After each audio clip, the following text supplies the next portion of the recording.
So a person doesn't know anything about guns or personal protections or anything like that. Right. What happens when they show up at Sam's doorstep? Because we kind of had somebody, who got a little history of that like that. We aren't calling any names, Sandra Wilson. Uh, So we'll use her for an example since she's here. Might as well. All right.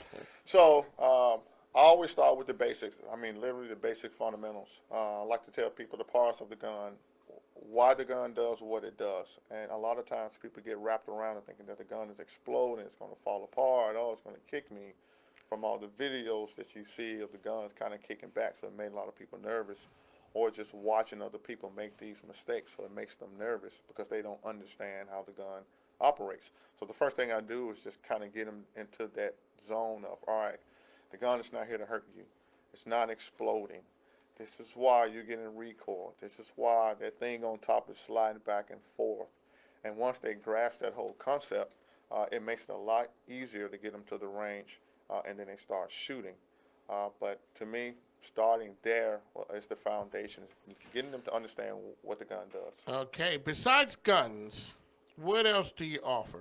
I offer total life preservation. How about running real fast? Because that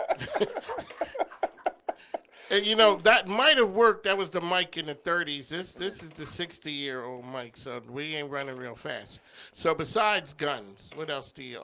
I teach medical courses, CPR, first aid, AED. Also teach TAC-Med.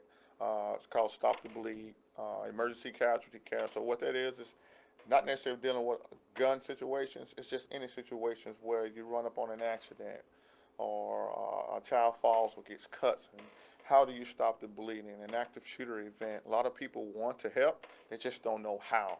So I teach them how to apply chest seals, how to apply the tourniquets, how to make their own tourniquets, how to just stop the bleeding. People die from bleeding out. They don't necessarily die from the initial gunshots or from the initial cuts. They bleed out.